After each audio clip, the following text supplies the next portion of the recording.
You won't believe it, but listen. The ritual master recited the eulogy, while Hewlin's disciple recited scriptures, drums bang, like a party was about to start. Hewlin first made a mark on the soil, then like a DJ, he plunged his hands into the fire barrel, smearing charcoal on his face. Now that's a new level of makeup.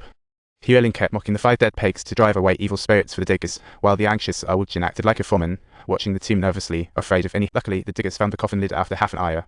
As Uljin and the ritual master descended, they felt horror movie chills. They brushed off the dust to see the coffin covered with red cloth. Uljin recognized it instantly, a Japanese burial rite, a cultural clash.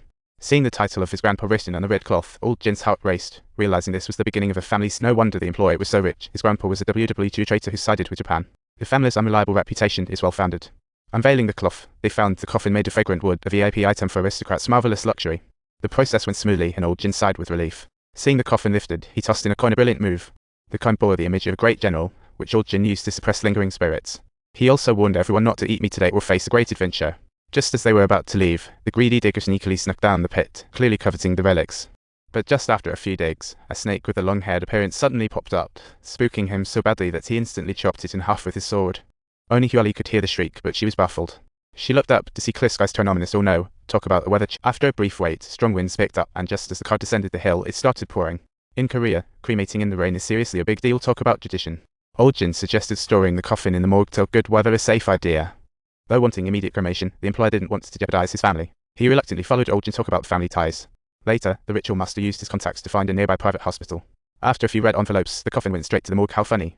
But when the director saw the coffin hadn't been opened, he initiated his evil scheme, trying to pry it open while everyone was at lunch. The luxurious coffin hinted at treasure.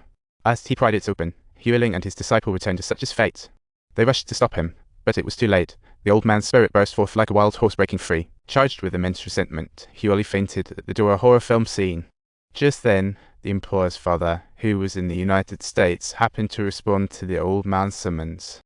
Upon turning to open the door, a sudden chilling draft filled the mansion. It seemed that one bad thing after another just kept happening. After a cold gust, feasting sounds came from the table. The old man said it again.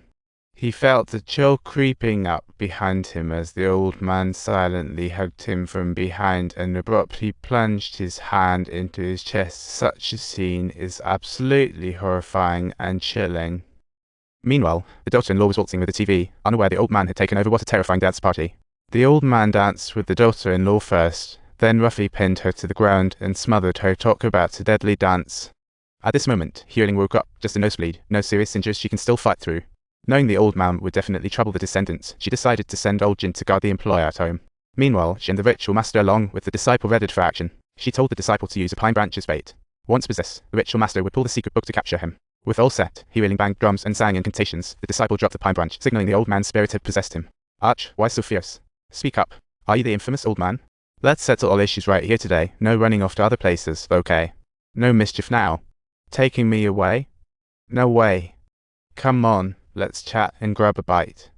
With the flash, the disciple started vomiting. Hewling's plan had failed, yet another tragic ending. Meanwhile, Uljin found the manager and opened the hotel door, only to see the employer had downed over 10 bottles of water per water dispenser. Saying, I saw it, I cut my neck. Uljin felt tension. Could this be a horror story? While he pondered, the employer's neck suddenly twisted 180 degrees. Uljin couldn't believe his eyes. Was he a shapeshifter? With the crisp crack emanating from his neck, the young employer suddenly collapsed and died. The spirits of the new era have arrived. Faced with the chaos, Uljin couldn't care about little Zaya anymore. He ordered the ritual master to take the coffin back, but he was about to face even more challenges. He asked the ritual master to take the coffin to the crematorium while the Gu family reached out to their parents in the US for help, a real vanishing act. But the US parents had been taken by the old man, and the butler couldn't reach them. Things were dire. Fortunately, the employer's aunt was safe, and upon hearing that her father had become a vengeful spirit, she immediately agreed to the cremation. What a no-brainer.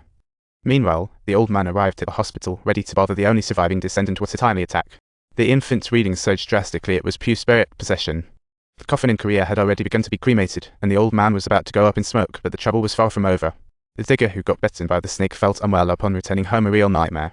However, hospital tests showed everything normal. To his shock, blood started dripping from his eye, prompting Uljin to take action and investigate the truth. Although Uljin had seen fallen burials before, seeing a coffin inserted vertically in the ground was a first, absolutely jaw-dropping. He quickly called his teammates for support, and soon they arrived, all stunned by the sight before them.